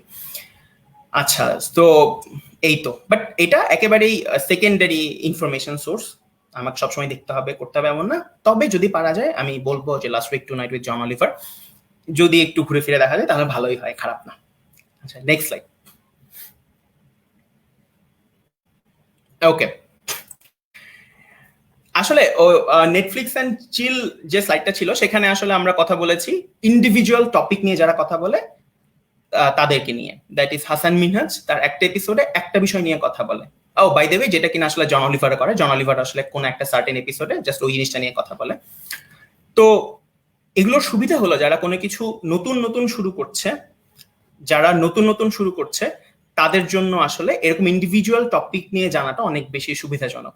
তো এডিটর স্পিকে আমি আসলে আমার শুধুমাত্র মানে আমার দুইজন পার্সোনাল ফেভারিট ইউটিউবারকে রেখেছি। তার মধ্যে একজন দেখতে পাচ্ছেন আমাদের এনায়েত চৌধুরী, আমাদের ডিবেটিং ক্লাবের ডিরেক্টর ছিলেন। তো এনায়েত ভাইয়ের যেটা ব্যাপার সেটা হচ্ছে আমি পার্সোনালি হচ্ছে এনায়েত ভাই থেকে যেভাবে উপকৃত হই সেটা হচ্ছে, যেমন ধরা যাক ওনার মঙ্গল গ্রহের ভিডিওটা, এখন ওই ভিডিওটা নিয়ে যদি আমি জানতে যেতাম নিজে উদ্যোগী হয়ে, তাহলে আমাকে হয়তো অনেক পেপার ঘাটতে হতো, অনেক টার্ম আমি জানি না সেসব পড়তে হতো। তো এনায়েত ভাই যেটা করে সেটা হচ্ছে সবকিছু কম্প্যাক্ট করে উনি একটা ভিডিওতে সবকিছু বলে দেয়, ফলে আমার ওই ব্যাকগ্রাউন্ড রিসার্চটা করে আসতে হয় না, অনেকগুলো পেপার ঘেটে আসতে হয় না, অনেকগুলো টার্ম ঘেটে আসতে হয় না, উনি সবকিছু কম্প্যাক্ট করে সবকিছু বুঝায় দেয়। সো ওই জায়গা থেকে আমি এনায়েত ভাইয়ের কন্টেন্ট গুলোকে অনেক বেশি পরিমাণে পছন্দ করি, কারণ ওনার কন্টেন্ট দেখলে আমার হচ্ছে অনেক ব্যাকগ্রাউন্ড রিসার্চ আসলে করতে হয় না, এবং আমি সবকিছুর লিঙ্ক দিয়ে দিচ্ছি। আমি যখন সেশন শেষে এটা শেয়ার করে দেব, আমি সৌরভকে রিকোয়েস্ট করতেছি যদি সৌরভের কাছে অ্যাক্সেস থাকে তাহলে যেন পিডিএফ বা পিপিটিটা এখনই শেয়ার করে দেয়, যাতে করে আমরা এই লিঙ্কগুলো আসলে ডিরেক্টলি পেতে পারি কোনো রকমের কষ্ট ছাড়া। আচ্ছা, আরেকজন ইউটিউবার, আমার মোস্ট ফেভারিট ইউটিউবার যদি আমি শেয়ার করে না বলি, সেটা হচ্ছে টম নিকোলাস। তো টম নিকোলাস আসলে যুক্তরাজ্যের মানুষ, সে খুব সম্ভবত সে তার পিএইচডি শেষ করেছে। তো সে মূলত আসলে কালচারাল স্টাডিজ বা পলিটিক্যাল ফিলসফি এসব, দ্যাট ইজ সোশ্যাল সায়েন্সের বিষয়গুলো নিয়ে সে আসলে কথা বলার চেষ্টা করে। তো এবং তার একটা প্লেলিস্ট আছে যেটা নাম হলো হোয়াট দ্য থিওরি। তো হোয়াট দ্য থিওরিতে আসলে টম নিকোলাস একেবারে ধরা যাক পোস্ট মডার্নিজম, একদম এক্স্যাক্টলি পোস্ট মডার্নিজমের যত কনসেপ্ট আছে বা একদম বেসিকটা সে তার 14 মিনিটের ভিডিওতে বা 12 মিনিটের ভিডিওতে দিয়ে দেয়। রিসেন্টলি টম আরেকটা কাজ শুরু করেছে, সেটা হলো সে প্রায় 1 ঘন্টার মতো করে লম্বা লম্বা ভিডিও দিচ্ছে। তো সেই ভিডিওগুলো আসলে প্রচন্ড পরিমাণে আমি বলবো খুব ইনসাইটফুল, অনেক কিছু শেখা যায়। এবং ওই যেটা বললাম সেটা হলো টম নিকোলাসের ভিডিওগুলো থেকে একটা মানে প্রিসাইজ আইডিয়াও আপনি পেতে পারেন, আবার comprehensive encompassing all the things সবকিছু পেতে পারেন। কারণ তার নিজের কাজের আগ্রহ শুধুমাত্র যে কালচারাল স্টাডিজ নিয়ে তা না, সে আসলে পলিটিক্যাল ফিলসফি নিয়েও হচ্ছে অনেক বেশি কাজ করে। তো কাজে আমি খুব সাজেস্ট করবো সবাইকে যারা একদমই নতুন তাদের জন্য এই যে ইন্ডিভিজুয়াল টপিক গুলো নিয়ে যারা ভিডিও বানাচ্ছে তাদেরকে ফলো করার চেষ্টা করতে, কারণ তাতে করে আমার বেসটা তৈরি হবে, থ্রেশহোল্ডটা তৈরি হবে। তো এই কারণেই এডিটর স্পিকে দুজন আমার ফেভারিট ইউটিউবার, একজন হচ্ছে অনেকটুকুই জেনে ফেলেছি, অনেকটুকুই ঘাটাঘাটি করে ফেলেছি ল্যান্ডস্কেপে, দ্যাট ইজ অনেক কিছু জেনে ফেলেছি, আসলে অনেক জ্ঞান অ্যাকুমুলেট করে ফেলেছি কোট আনকোট। তাদের জন্য আসলে নেক্সট স্টেপ হিসেবে আমি এই প্লেলিস্টটাকে সাজেস্ট করি, যেটা হচ্ছে জাস্টিস উইথ মাইকেল স্যান্ডেল। তো কোর্সটা নিয়ে একটু আমার মনে হয় কথা বলা উচিত। এটা হার্ভার্ড ইউনিভার্সিটির প্রথম ওপেন সোর্স কোর্স, যেটা তারা প্রথম সবার জন্য ওপেন করে দিয়েছে। মাইকেল স্যান্ডেল একজন ইউএস পলিটিক্যাল ফিলসফার, মূলত একজন লিবারাল ফিলসফার, আগেই সতর্ক করে দিলাম। তো তিনি লয়েড স্টুডেন্টদের একটা কোর্স নেন, যে কোর্সের নাম হচ্ছে জাস্টিস।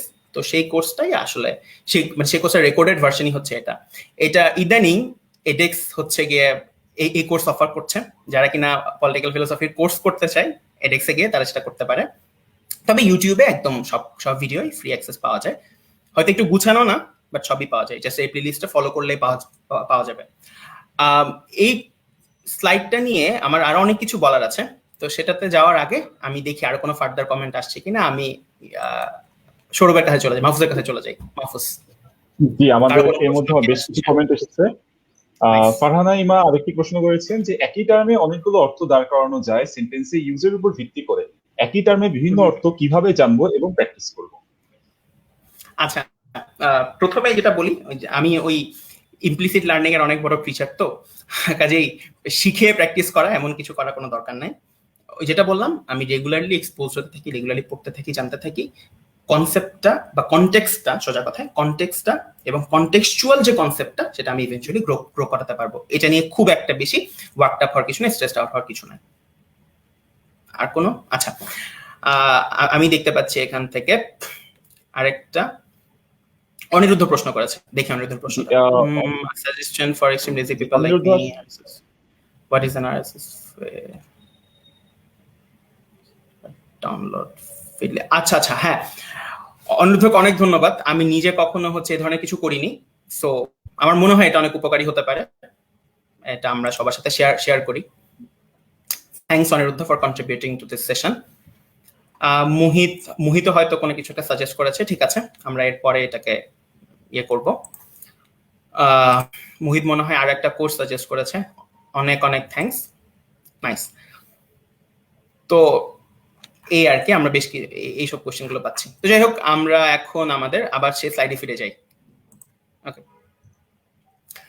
তো এই স্লাইডটার বৈশিষ্ট্য হলো এটাই, বা সরি, এই স্লাইডটার বৈশিষ্ট্য হলো এটাই যে আমরা আসলে এখানে পলিটিক্যাল ফিলোসফি নিয়ে জানতে পারি, যেমন ধরা যাক ইউটিলিটেরিয়ানিজম বা ডিওন্টোলজি, এগুলো যেগুলো যারা নতুন নতুন বিতর্ক করে তারা ইদানিং এই শব্দগুলো এই জার্গন গুলো প্রায় ডাম্প করে।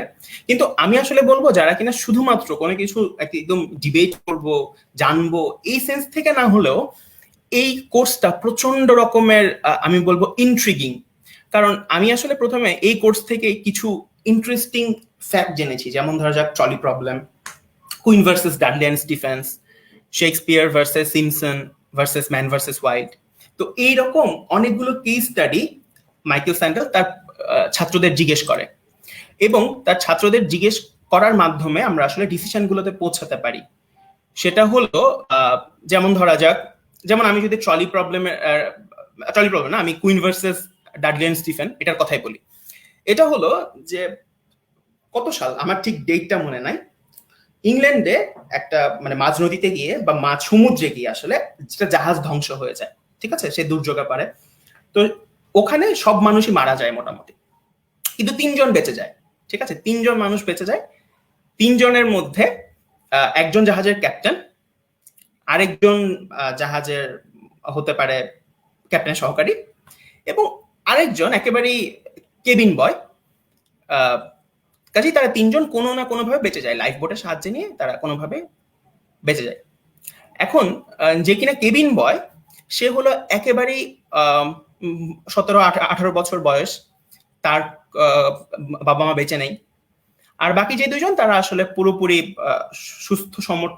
সুস্থ সামর্থ্যবান লোক, একজন জাহাজের ক্যাপ্টেন আর একজন জাহাজের ক্যাপ্টেন সহকারী। তো এখন তারা কোনোভাবে লাইফ বোটে উঠলো, কোনোভাবে বেঁচে গেল। কিন্তু সমস্যা হলো যে 3-4 দিন চলে গেল, সেই মাঝ সমুদ্রে কোনো উদ্ধারকারী জাহাজের কোনো খোঁজ খবর নাই, কোনো নাম নিশানা নাই। তারা কি করবে? তার তো মানে বেঁচে থাকতে হবে। তো সবাই মিলে তখন প্রস্তাব করলো যে আমরা ওই যে কেবিন বয় আছে তাকে কেটে কুটে খেয়ে ফেলি। এক্স্যাক্টলি, মানে সার্ভাইভালের জন্য তারা ঠিক করলো তারা ওই কেবিন বয়টাকে মেরে, মানে তার কেবিন বয় কে মেরে তার মাংস সিদ্ধ করে খাবে, কারণ এটা ছাড়া তারা আসলে সার্ভাইভ করতে পারছে না।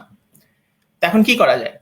এটা কিন্তু একটা রিয়েল কেস, এবং মানে এটা আসলে একটা কেস, ইংল্যান্ডের আদালতে এই মামলা দায়ের করা হয়েছিল, queen versus Dudley and Stephen. আপনারা যারা ইন্টারেস্টেড তারা সার্চ দিয়ে দেখতে পারেন। তো এখন ডিসিশনটা আসলে আমি কিভাবে নিব? ওকে, হ্যাঁ, এখন ডিসিশনটা আমি আসলে কিভাবে নিব যে আসলে এখানে কে দোষী? আমাদের প্রথম সেন্সে একদম আমাদের প্রথম জাজমেন্টটা হতে পারে এমন যে হ্যাঁ ঠিক আছে, মানে এই কাজটা কিভাবে করে, একজনকে মেরে কেটে খেয়ে ফেললো। কিন্তু যখন একজন জাজ কোর্টে রায় দিবেন, তখন আসলে তাকে অনেক কিছু মাথায় রাখতে হয়। যেমন ধরা যাক তাদের দুজনের ইভেন্চুয়ালি কিন্তু ওই 2জন বেঁচে ফিরেছিল। কেমন? তারা হচ্ছে ওই কেবিন বয়টাকে মেরে কেটে খেয়ে ফেলার পরে তার মোটামুটি 7-8 দিন পরে তারা উদ্ধারকারী জাহাজের খোঁজ পায় এবং তারা ইভেন্চুয়ালি ব্রিটেনে ফিরে আসে। কিন্তু ব্যাপার হলো এই জাজমেন্টটা কিভাবে আমি ড্র করব। দেখেন, আমি কিন্তু তাহলে আমি যদি ইউটিলিটেরিয়ান হই, আসলে কথাটা বলা ঠিক হয়, মানে ইউটিলিটেরিয়ান জার্গনটা এখানে ডাম করা ঠিক হয় নাই। আমি যদি কমন সেন্সে একটু উইয়ার্ড ভাবে চিন্তা করি, তাহলে হচ্ছে 1 ভার্সেস 2, আমি তো একজনকে মেরে 2জনকে বাঁচাতে পারলাম, তো আমার জন্য তো লাভ হলো। কিন্তু আবার একই সাথে এই প্রশ্নটাও চলে আসে যে আমি কি আসলেই মানে একটা মানুষ যত ডায়ার সিচুয়েশনই হোক, আমি কি একজনকে এভাবে মেরে ফেলতে পারি? পারি না কিন্তু, নাকি পারি? এই প্রশ্নগুলো, এরকম অনেক থট প্রভোকিং কনসেপ্ট আসলে এই এখানে আলোচনা করা হয়। স্লাইডে মনে হয় একটু নেটওয়ার্ক কানেক্টিভিটি ইস্যু হচ্ছে। আচ্ছা, তো এরকম অনেক থট প্রভোকিং কেস আসলে মাইকেল স্যান্ডেল তার ছাত্রদের দিকে ছুড়ে দেন, এবং তার ছাত্ররা এইসব নিয়ে ডিসকাস করেন, এবং পুরো ক্লাসটা হয় কিন্তু একটা গ্যালারি রুমে বসে। কেমন? তো সেই গ্যালারি রুমে অনেকগুলো ছাত্র, তারা সবাই উত্তর দেওয়ার চেষ্টা করে। সবকিছু মিলিয়ে অনেক ইন্টারেস্টিং, অনেক ইন্ট্রিগিং কেস পাওয়া যায়। তো সেখান থেকে আসলে আমরা এরকম কনক্লুশন তো আসলে না, অন্তত বিভিন্ন আইডিয়া সম্পর্কে, বিভিন্ন কনসেপ্ট সম্পর্কে, নিজেদের জাজমেন্ট সম্পর্কে আসলে অনেক বেশি সচেতন হই।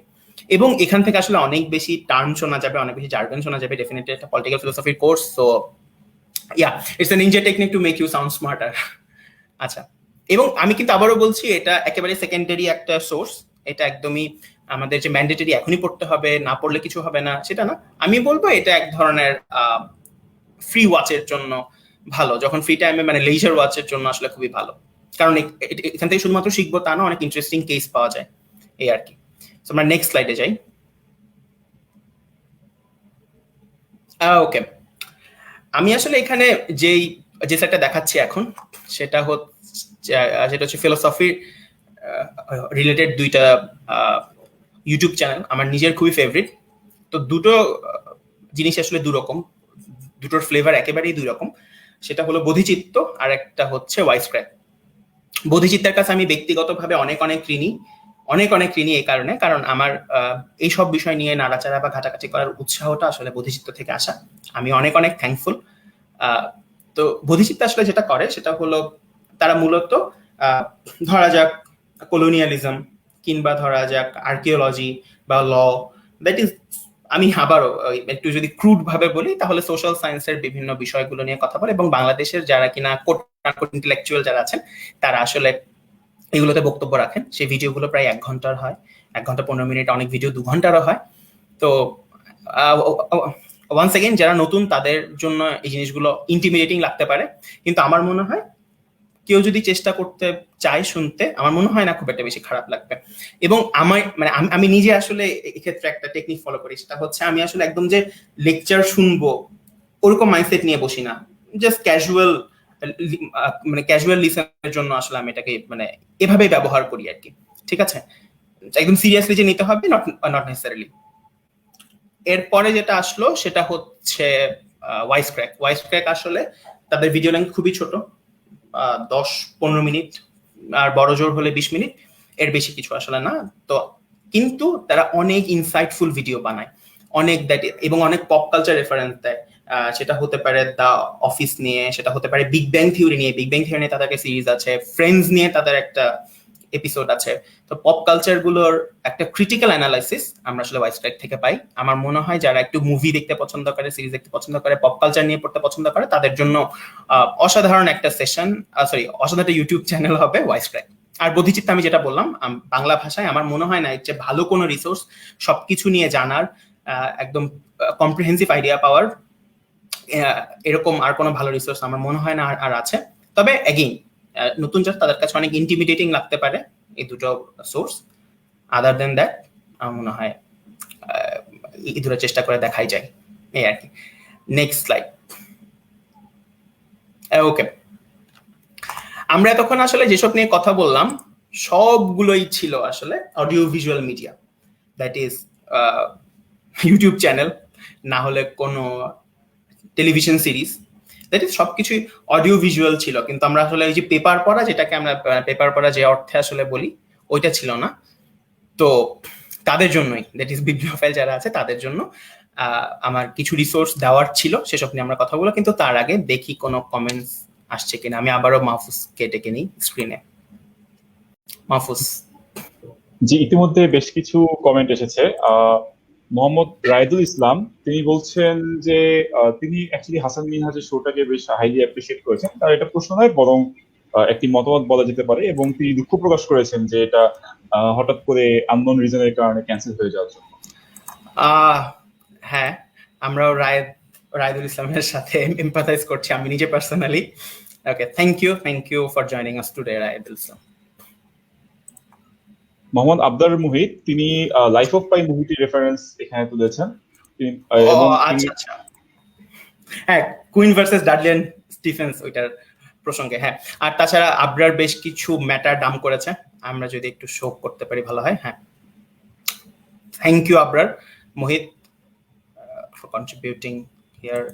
আবরার আরেকটা চ্যানেল করেছে। তো যাই হোক, কিন্তু দিন শেষে সব কথার মূল কথাটা হলো এটাই যে আমরা যেন ইন্টিমিডেটেড ফিল না করি। আমাদের কাছে অনেক রিসোর্স থাকতে পারে, আমাদের কাছে অনেক কিছু জানার থাকতে পারে, বললাম তো হাজার পাওয়া যেতে পারে, রিসোর্স থাকতে পারে। তো আমরা সেসব নিয়ে আসলে বললাম তো বদার করা যাবে না, ইন্টিমিডেটেড হওয়া যাবে না, ওভারওয়েলম হওয়া যাবে না। যেটা আমাদের ভালো মনে হয় আমরা জাস্ট করে যেতে থাকি। হয়তো 2-3 মাস পর, 1 মাস পর আমরা একটু হ্যাবিচুয়েটেড হয়ে যাব, এই আর কি। কেমন? তো যেটা বলছিলাম, আমরা আবার আমাদের সাইডে ফিরে আসি। তো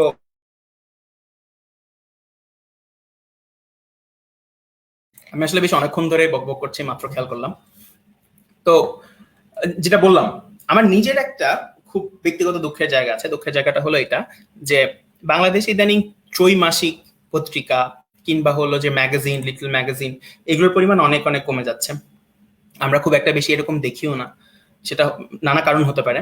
কিন্তু আমার মনে হয় যে এখনো পর্যন্ত ত্রৈমাসিক পত্রিকা যেগুলো আছে সেসব আমাদের নলেজ সোর্সের খুব বড় একটা কি বলবো, খুব বড় একটা কন্ট্রিবিউটিং ফ্যাক্টর হতে পারে। তার মধ্যে দুটোর কথা আমি না বললেই না, একটা হচ্ছে প্রতিচিন্তা আর একটা হচ্ছে সর্বজন কথা। প্রতিচিন্তার যেটা ব্যাপার, প্রতিচিন্তা আসলে প্রথম আলো থেকে বের হয়, অর্থাৎ প্রথম আলো তারাই প্রতিচিন্তা বের করে। প্রতিচিন্তা মূলত, আমি যদি একটু স্ক্রিনটাকে সামনে নিয়ে আসি, প্রতিচিন্তা তাদের নিজেদেরকে বলে তারা আসলে সমাজ, অর্থনীতি, রাজনীতি বা পলিটিক্যাল ইকোনমি, সোজা কথায় রাজনৈতিক অর্থনীতি, সেসব নিয়ে তারা আসলে ডিসকাস করার চেষ্টা করে। খুবই কোয়ালিটি কন্টেন্ট সেখানে থাকে এবং প্রতি 3 মাস পর পর বের হয়।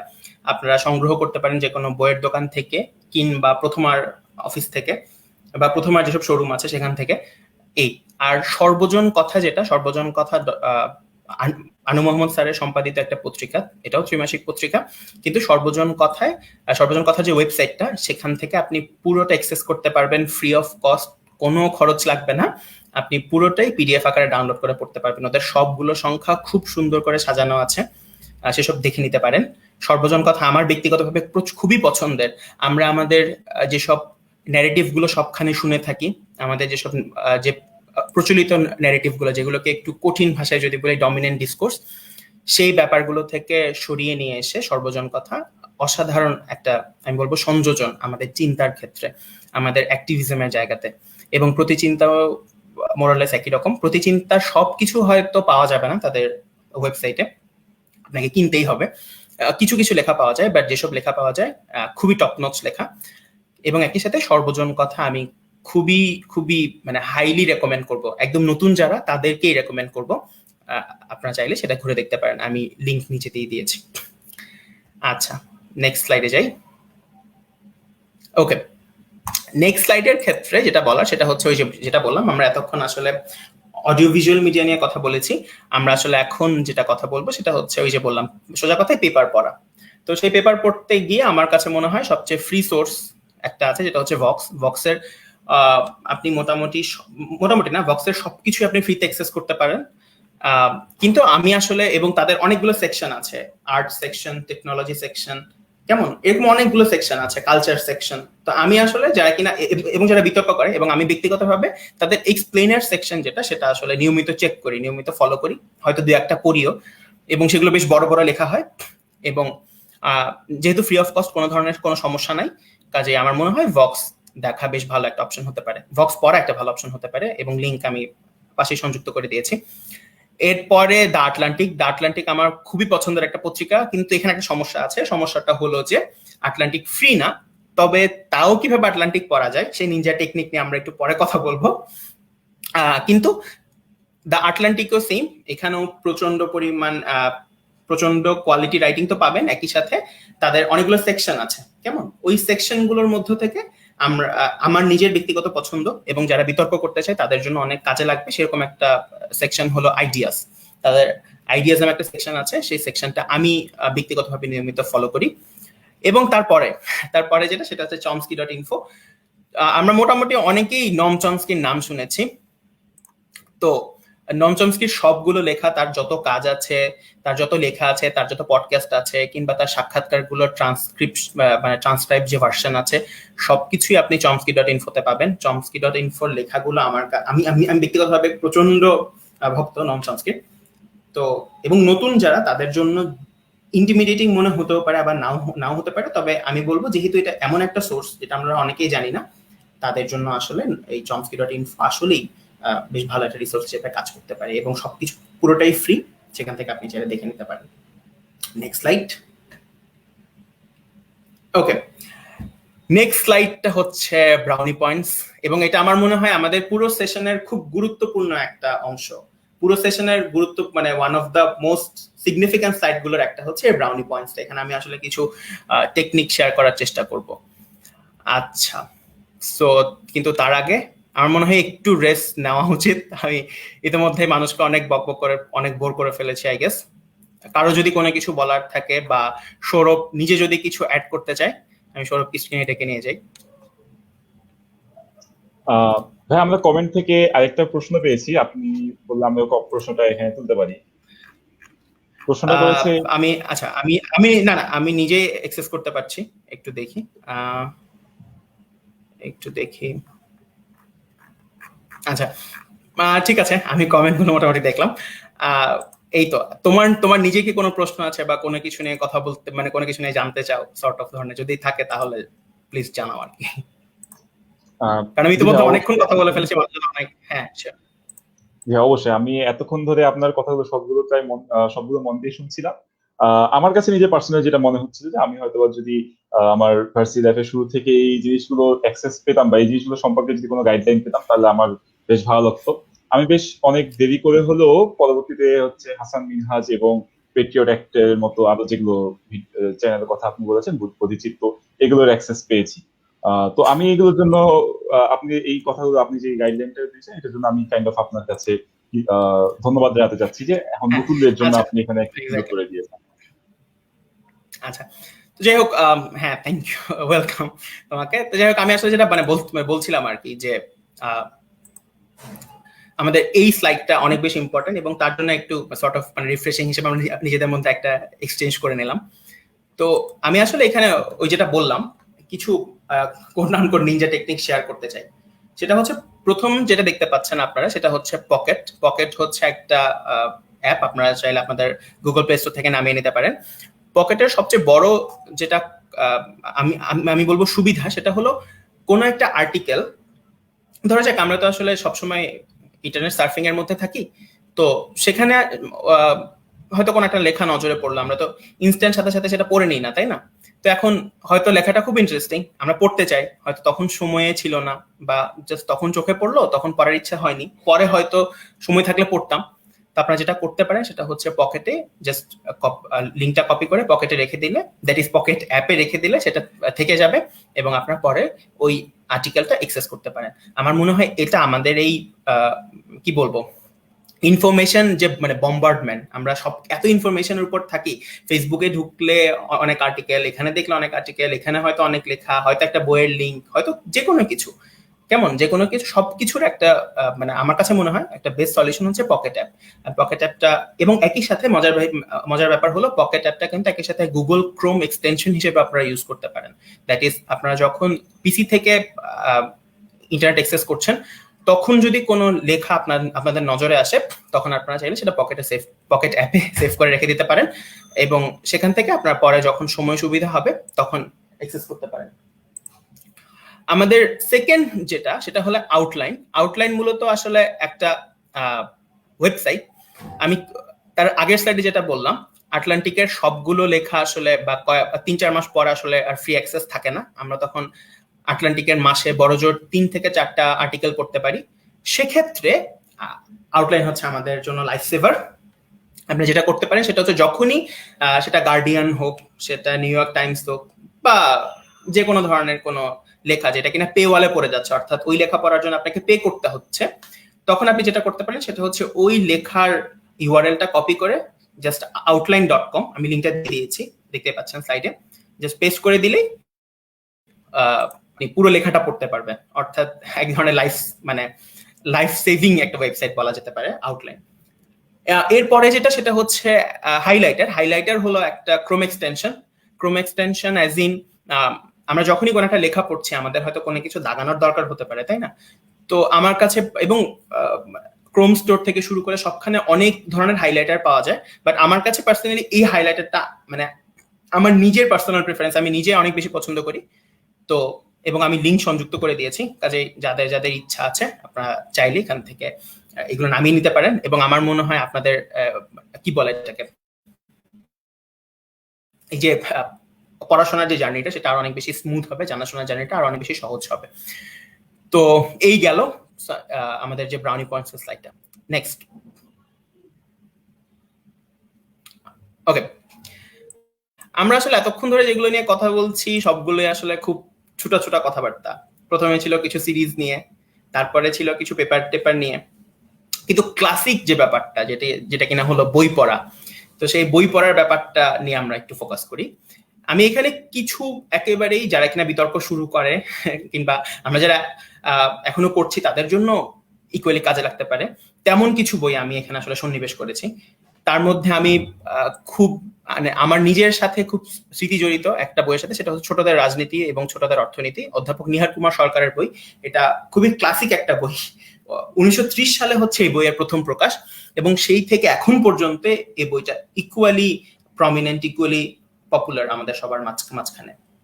এবং ছোটদের রাজনীতি এবং অর্থনীতি আমার মনে হয় যারা বিতর্ক শুরু করতে চাই, যারা যে কোনো কিছু এই ধরনের করতে চাই, বইপত্র পড়তে চাই, সবকিছুর জন্য একটা গ্রেট স্টার্ট হতে পারে ছোটদের রাজনীতি এবং অর্থনীতি বা অধ্যাপক নিহার কুমার সরকার।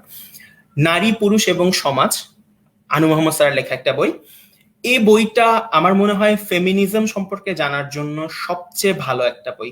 আমাদের ফেমিনিজম শব্দটা হচ্ছে এমন একটা শব্দ যেটা হলো ফেসবুকে ঢুকলে এক পক্ষের কথা শুনলে মনে হয় যে একে আসলে মানে ক্যান্সেল করা ছাড়া কোনো গতি নাই, আরেক পক্ষের কথা শুনলে আবার মনে হয় যে এটাই হয়তো সমাধান। কিন্তু ফেমিনিজম জিনিস আসলে কি নিয়ে ডিল করে সেটা নিয়ে আমাদের আসলে ওরকম ক্লিয়ার কাট ধারণা আসলে সবার নাই। এবং ওই জায়গাটাতে নারী, পুরুষ এবং সমাজ অসাধারণ একটা সংযোজন, অসাধারণ একটা বই ফেমিনিজম নিয়ে বেসিক আইডিয়া পাওয়ার। এরপরে আমি আরেকটা বই সংযোজন করেছি যেটা হচ্ছে দ্য ডিভাইড বাই জেসন হিকেল। বইটা আমার নিজের ব্যক্তিগতভাবে খুবই পছন্দের বইটা। আমি নিজে এখনো পড়ে শেষ করি নাই, কিন্তু এই বইয়ের যে কনসেপ্ট গুলো, এই বইয়ের যে আইডিয়া গুলো, সেগুলো আমার মনে হয় যে কোনো কারোর জন্যই, যে কোনো কারোর চিন্তার যে মানে হরাইজনটাকে সেটা বাড়াতে অনেক বেশি সাহায্য করবে। এবং এই বইটা আমি খুবই হাইলি রেকমেন্ড করব, সেটা বিগিনার হোক, সেটা ওই যে বললাম কোট আনকোট ভেটারান হোক, কিংবা যারা কিনা যে কোনো কিছু নিয়ে জানতে চায় তাদের জন্য হোক। খুবই হাইলি রেকমেন্ডেবল একটা বই। এরপরে আরেকটা ক্লাসিক বই, মনাশ অ্যাসোসিয়েশন অফ ডিবেটার্স।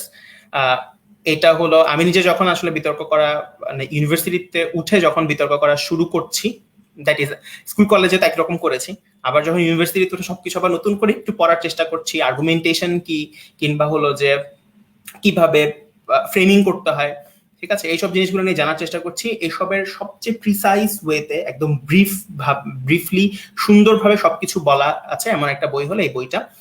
এটা হচ্ছে মনাশ ইউনিভার্সিটি তাদের মেম্বার ট্রেনিং হ্যান্ডবুক, গুগলে সার্চ দিলেই পাওয়া যাবে পিডিএফটা।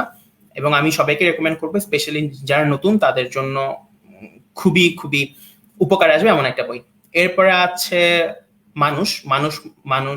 মূলত একটা পত্রিকা যেটার সংকলন মনে হয় পাঠক সমাবেশ থেকে বের করা হয়েছে। কিন্তু এবং বাই দ্য ওয়ে এসব বইগুলো আমরা কোত্থেকে নামাবো, কোত্থেকে পড়বো, আমি সেসবের লিঙ্ক দিয়ে দিব কিছুক্ষণের মধ্যে। তো যাই হোক, মানুষ পত্রিকাটাও আসলে আমাদের ভিন্নভাবে চিন্তা করতে শেখাবে। আমাদের যে ডমিনেন্ট ডিসকোর্স, আমাদের যে প্রচলিত ন্যারেটিভ, সেখান থেকে আসলে আমাদের ভিন্নভাবে চিন্তা করতে শেখাবে। সফির জগৎ হচ্ছে প্রচন্ড রকমের জনপ্রিয় একটা বই ফিলোসফি নিয়ে, মূলত বলা যায় ফিলোসফি 101 এই বইটা, সফির জগৎ। এটার বাংলা করেছেন জিএইচ হাবিব, বাংলা অনুবাদটা যথেষ্ট প্রাণবন্ত, যথেষ্ট প্রাঞ্জল। দেন এগেইন আপনারা কিনেও করতে পারেন, রকমারি থেকে অর্ডার দিতে পারেন। এখন যেহেতু আমাদের বইমেলা চলছে, কিন্তু এখন যেহেতু কোভিড সিচুয়েশন, বাইরে যাওয়ার ডিসিশনটা বা বইমেলা যাওয়ার ডিসিশনটা খুব একটা ওয়াইজ নাও হতে পারে, সেক্ষেত্রে আপনারা রকমারিতে অর্ডার দিতে পারেন, কিংবা পিডিএফ নামিয়ে নিতে পারেন। পিডিএফ এর লিঙ্ক আমি চেষ্টা করব, আমি তার পরের স্লাইডে চেষ্টা করবো সবগুলো লিঙ্ক দেওয়ার। এরপরে আসছে পদার্থ অর্থনীতি আসলে যতটা না ইকোনমিক্স 101, তার চেয়ে অনেক বেশি হচ্ছে অর্থনীতির বেশ ইন্টারেস্টিং কিছু ব্যাপার নিয়ে খুব মজার করে লেখা একটা বই। যারা কিনা অর্থনীতির এসব বিষয়গুলো নিয়ে জানতে চান তাদের জন্য আসলে খুব ভালো একটা স্টার্ট হতে পারে এই বইটা। নৃবিজ্ঞানের প্রথম পাঠ অ্যানথ্রোপোলজির যে বেসিক, দ্যাট ইজ অ্যানথ্রোপোলজি 101। এবং বইটা আসলে অনেকের কাছে অনেকে বলে অনেক কঠিন, অনেকে বলে ভাষাটা কঠিন। আসলে তা না, ব্যাপারটা হলো এটা যে পুরোপুরি ভাবে বাংলায় এরকম টেক্সট বই আসলে খুবই বিরল। সেক্ষেত্রে এই বইটা খুব উল্লেখযোগ্য একটা সংযোজন, উল্লেখযোগ্য একটা এডিশন আমাদের জ্ঞানতাত্ত্বিক জগতে। তো নৃবিজ্ঞানের প্রথম পাঠ আসলে অ্যানথ্রোপোলজি বেসিক নিয়ে জানার সবচেয়ে ভালো বইগুলোর একটা। এবং আমি যতটুকু জানি বিভিন্ন ইউনিভার্সিটিতে অ্যানথ্রোপোলজির যারা স্টুডেন্ট তাদেরকে এই বইটা পড়তে হয়। তো বইয়ের কথাটা এই কারণেই বলা, আমরা যখন বিতর্ক শুরু করি, যেমন আমি নিজে যখন বিতর্ক শুরু করি, তখন আসলে আমরা এরকম শুনেছি যে ছোটদের রাজনীতি এবং অর্থনীতি পড়ে আসলে আমাদের মানে ম্যাটার সেশন বা ম্যাটার সম্পর্কে জানা সেটা শুরু। তো কালক্রমে আমি আরো বেশ কিছু বইয়ের সান্নিধ্যে এসেছি যেগুলো আমার বিতর্কে পরে কাজে লেগেছে। সেসবের কিছু ছবি আমি এখানে যোগ করার চেষ্টা করেছি। তবে বিগিনারদের জন্য মনাশ অ্যাসোসিয়েশন অফ ডিবেটার্স এর হ্যান্ডবুক এবং ছোটদের রাজনীতি এবং অর্থনীতি, সফির জগৎ, নারী পুরুষ ও সমাজ, এই বইগুলো আমি হাইলি রেকমেন্ড করব। Next slide. যেটা বলছিলাম বইগুলো আসলে কোত্থেকে নামাবো, যদি পিডিএফ আমরা চাই তাহলে পিডিএফ কোত্থেকে পাবো। আমার পার্সোনাল ফেভারিট হচ্ছে গ্রন্থ নেটওয়ার্ক, গ্রন্থ.নেট। গ্রন্থ.নেটে তাদের যে স্লোগানটা দেখতে পাচ্ছেন, জ্ঞান উন্মুক্ত হোক, তারা বিভিন্ন ধরনের বইগুলো তারা নিজেরাই নিজেদের কস্টে তারা এই সব কিছু স্ক্যান করে আমাদের জন্য উন্মুক্ত করে দিয়েছে। সেসব বইগুলো আমরা চাইলে ওখান থেকে পড়তে পারি। এবং আরেকটা যেটা, সেটা হচ্ছে জি লাইব্রেরি।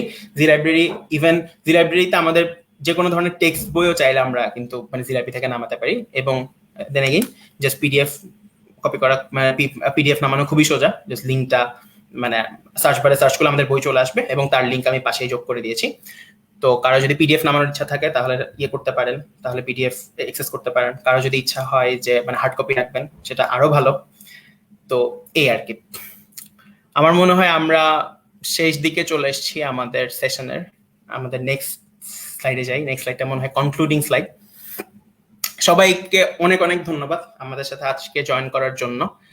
সবাইকে অসংখ্য ধন্যবাদ আমাদের সাথে আজকে থাকার জন্য, যারা এতক্ষণ ধরে আছেন। আমি দেখতে পাচ্ছি এখনো 22 জন আমাদের সাথে আছেন। তাদের সবাইকে অসংখ্য ধন্যবাদ যারা আমাদের কথা শুনেছেন। আশা করি আমার ব্যক্তিগত যেটা চাওয়া সেটা হলো যে এখান থেকে মানে এতগুলো কথা, এত কিছু যদি কারো কাজে লেগে থাকে তাহলেই সবকিছু সার্থক। আর আমি মাত্র খেয়াল করলাম যে আমাদের ডিবেটিং ক্লাবের পেজ থেকে এই পুরো স্লাইডটা শেয়ার করা হয়েছে। আপনারা অ্যাক্সেস করতে পারেন, সবগুলো লিঙ্ক ওখানে দিয়ে দেওয়া আছে। জাস্ট কপি পেস্ট করে আপনারা করতে পারেন, অ্যাক্সেস করতে পারেন সেসব লিঙ্ক গুলো, পিডিএফ গুলো, যে কোনো বই, যে কোনো আর্টিকেল। এবং যে কোনো প্রশ্ন যদি থেকে থাকে আপনারা চাইলে আমাদের পেজের ইনবক্সে করতে পারেন, আমাকে করতে পারেন, কিংবা যে কোনো কিছু জানার থাকলে করতে পারেন, জানা থাকলে জিজ্ঞেস করতে পারেন। আমরা সবসময় অ্যাভেলেবেল আছি। এই আর কি, যদি কারো কাজে লেগে থাকে তাহলে সার্থক। আমি অসংখ্য কৃতজ্ঞ যারা যারা আমার কথা শুনেছেন। এই আর কি, তো আমরা আমাদের মনে হয় সেশন শেষ করতে পারি নাকি সৌরভ?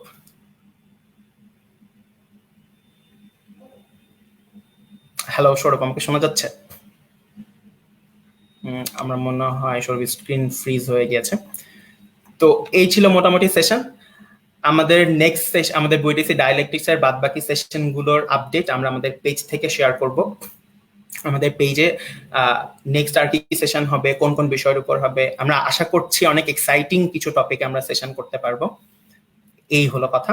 আপনারা সবাই আমাদের সাথে থাকবেন। অসংখ্য ধন্যবাদ যারা সাথে ছিলেন।